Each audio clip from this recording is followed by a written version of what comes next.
Hey everybody, what's going on? Dace here and welcome back. Today we're checking out an indie game called Downwell. This unique 4-color shooting adventure plunges you into a mix of roguelike elements, procedurally generated levels, and solid difficulty with a rewarding learning curve, all funneled into what feels like an edge-of-your-seat arcade experience. Downwell was developed by Ojiro Fumoto and published by Devolver Digital for iOS and Windows in October 2015. A year later, it hit Android with PS4 and Vita, seeing releases in May 2016.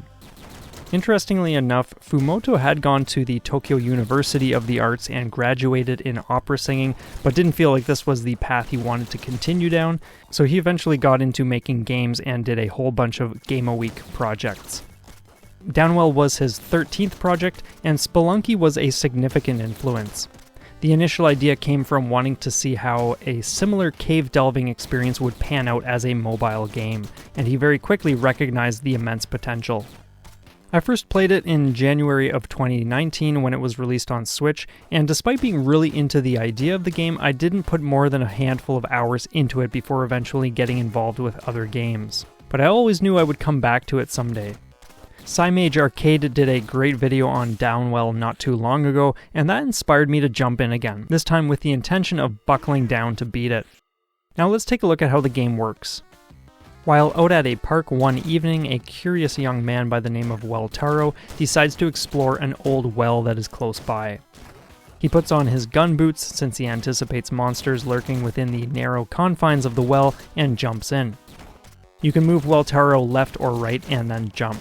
When you press the jump button in the air, you fire shots from your gun boots. This is one of the primary ways to destroy enemies. The other way is to simply jump on them. Some enemies have protective spikes or other characteristics rendering them immune to stomping and will, in turn, damage Weltaro if he lands on them. Other types, like the turtle, will be shielded from gunfire and can only be destroyed by jumping on them. You can get different guns, each with a specific magazine and attack type. For instance, the shotgun and laser have minimal ammo, but are very powerful. In contrast, having burst or machine gun allows you to shoot more, which means you can keep yourself up in the air for longer since firing your gun boots gives you airtime. This is pretty important for a couple of main reasons. The first is that you can combo in this game by landing on enemies or doing a mixture of jumping on one, then shooting another to gradually drift down through the well and capitalize on the benefits of comboing. I didn't combo when I played, and didn't even know about these rewards until close to clearing the game, but from what I've researched, if you combo 8+ enemies and then land on the ground somewhere, you are rewarded with 100 gems, which is the game's currency. If you hit 16+, you get an extra charge and 100 gems, and for nailing a 25+ combo, you receive 1 health and the other rewards. While you don't need to interact with combos at all, the final stage is riddled with enemies and mostly airspace, so comboing happens more naturally there, but we'll touch on how each stage functions a little later. The other main reason airtime is so important is that enemy management plays a huge role no matter what level you're in. There are plenty of times when suspending yourself is vital to defeat enemies, avoid traps, and in general just pace yourself. This is especially true in hard mode, which dishes out an absurd amount of enemies compared to normal mode.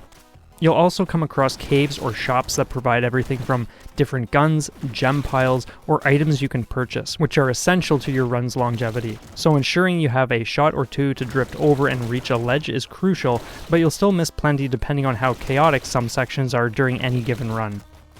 I'll share a few more things about how the game works while we get into some of my preferences and experiences. So at the start of each run, you can choose what style you want to use. These styles all provide a different way to experience the game. For example, Boulder style has always been my go-to because you start with an extra 2 health. Boulder style also makes it so that you have one less upgrade option to choose from between stages. That may sound like a big downside, but for me, it's not a big deal. The way I see it, you can only choose one upgrade anyway, so the extra health is worth it, especially since I don't combo. What's interesting about Downwell's upgrade system is that the upgrade list is pretty short, but despite how limited the options are, I never get tired of seeing the choices I'm presented with because each one makes such an impact in its own way. Some of my favorites are Youth, which restores 1 health and adds an extra upgrade option to choose from between stages for the rest of the run. I love seeing Knife and Fork as early as possible because it lets you consume the bodies of dead enemies. For each 10 you eat, you get 1 health restored.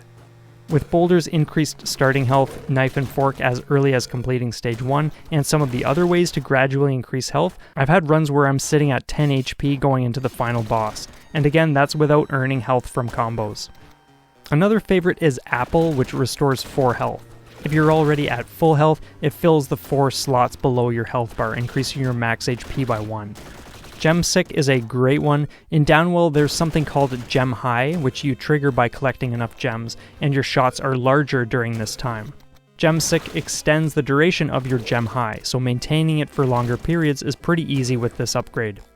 One more I'll mention is the Drone upgrade. This is a robotic companion that fires when you do. It's super effective when you have a fast-firing weapon with a hefty magazine. I love having the machine gun and a drone simultaneously, and then the gunpowder block upgrade, which causes destroyed blocks to fire a shot straight up. When this happens, all adjacent blocks explode as well. It's a very reckless way to play, but the sheer destruction is awesome. As for weapons, Triple is one of my most preferred because it offers excellent coverage as the game's spread shot and is a rapid fire type. Machine Gun is great since it gives you oodles of airtime, Burst is a fun one though you need to be a little more careful with the ammo, and Puncher is incredibly powerful and incredibly satisfying since it just smashes down and obliterates enemies. When I first listened to Sai's video, I noticed how many similarities there were between his and my preferences, and I think it's because some of the weapons are just more suited for the later stages and dealing with the chaos in general. In Downwell, there's a fine blend of needing to play in a careful and calculated manner, while also leaving room for more spontaneous and destructive approaches. Sometimes you're caught off guard by something, and you'll unload your magazine during the frenzy. When out of ammunition, you start dropping rapidly, and the whole time you're just hanging onto your seat because it suddenly feels like everything is happening so fast. You're flying past shops, caves, tons of enemies you would have loved to kill for the gems, but it's one of those situations where you just have to make sure you don't get hit. And that brings me to the stage design. There are 4 different zones, each containing 3 stages. You start in the caverns, which is a pretty standard environment. There's no real trick to figure out here other than adjusting to enemy encounters if you're new to the game. The second area is the catacombs. This is where enemy types take a fairly massive leap in terms of aggressive behavior and difficulty, plus the catacombs have spike traps, so landing on certain surfaces will trigger spikes to pop up. We also see things like ghosts that can move through solid areas and large skulls that go berserk and start chasing you if you shoot them. Learning the ropes in the catacombs will take time. It was quite common for me to lose a fair amount of health here when I first started out, but before long I was getting through this area a lot more efficiently while sustaining minimal damage. So that was a huge help in pushing further into the rest of each run. The third area is the aquifer, and the way this place works was completely unexpected when I first made it there years ago. In addition to dealing with the normal pace of monsters spawning, the aquifer's underwater setting poses some fun challenges. When arriving, the first thing you notice is that Weltaro has a bubble around him, representing his oxygen supply. To keep it topped up with breathable air, you need to break open barrels, shells, chests, and jars containing tiny bubbles. This adds a layer of urgency since you'll start taking damage if your oxygen runs out. At first it can feel like you need to make a mad dash the entire time, which will often result in landing on coral blocks that damage you or being hit by enemies that swim after you. But despite the initial sense to rush things, I found a steady pace was what kept me alive longer. I think one of the important things to remember is that progress will mask itself to some degree. It's easy for runs to crash and burn when you get to new areas because you don't have experience in that environment. But after a while you do adapt, and the game feels that much tighter when you have greater control over your character. But there will be a period where it feels like you just can't break through a level no matter how well equipped you are going into it. The final boss is like this too. The second time I reached it, I had 10 health, which is more than enough to beat the game easily. But if you're not familiar with what to look out for, it's easy to lose one health after another in rapid succession. I was never discouraged during times like this because Downwell isn't a very long game, and when you're progressing, you always want to do another run. But getting back to the aquifer, one of the other challenges presented in this area is the way the jellyfish behave. They travel up the screen and then plunge downward after reaching the top. So there's a lot to pay attention to, and the way you adjust your focus and prioritize things in each area is part of what makes Downwell an exhilarating experience run after run. I find Aquifer to be a gold mine when you have knife and fork because the turtles and jellyfish are pretty easy targets and they are often plentiful.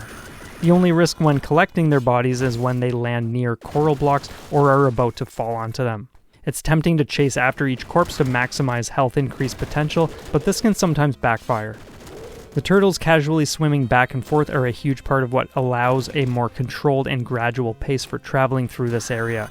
So the turnaround I started seeing in the aquifer was linked to learning to prioritize turtle use over most other things in the level. I think what would have been cool is if each area had its own boss instead of the game only having one at the end of the final area. When I think about how cool the aquifer is, it'd be awesome to go up against some huge aquatic creature that confounds you with a spray of bubbles, maybe some damage you while others need to be grabbed to replenish air. Maybe someday we'll get a Downwell sequel and see some different design choices. Either way, the fourth and final area gets rather interesting. It's called Limbo and is essentially open air filled with floating items that you can jump on to recharge your magazine.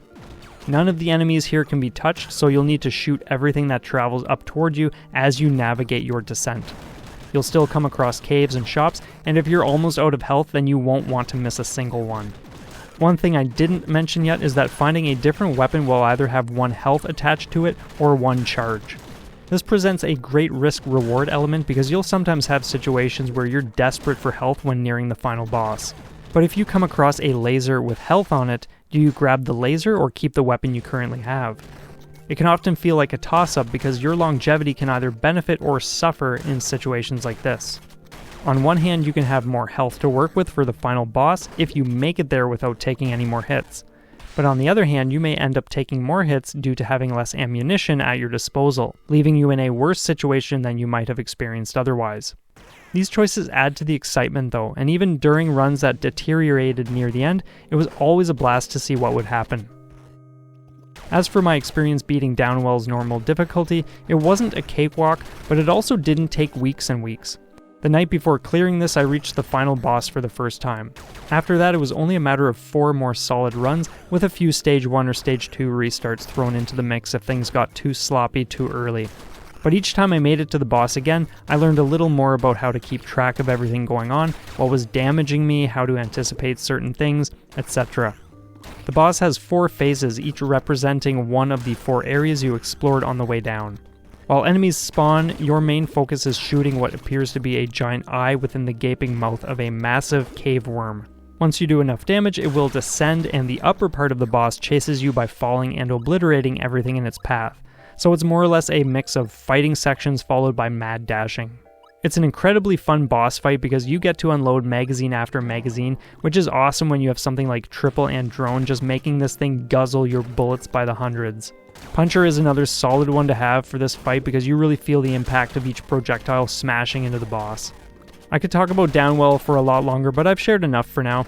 I'm glad I finally returned to it and overcame the challenges this game dishes out. Hard mode is a whole other experience, and I do intend to clear that someday, though I likely won't set aside time for that until a little later. I'll leave things off there for now. Let me know in the comments if you've played Downwell and what some of your favorite upgrades and weapons are. If you've never played or heard of Downwell before and end up checking it out yourself, let me know how things go. You can always find me on Twitter, drop a comment on my videos, or email me. You can also check out my website, which just recently launched, so I have a few things filling out that space bit by bit. Additionally, I'll have a video out in the next few days of an arcade game I cleared on Monday, so I'm looking forward to sharing my thoughts on the run and getting into some of the game's details and whatnot. But for now, have a stellar one, thanks so much for being here, and a huge thanks to our monthly supporters. Take care and we'll see you next time.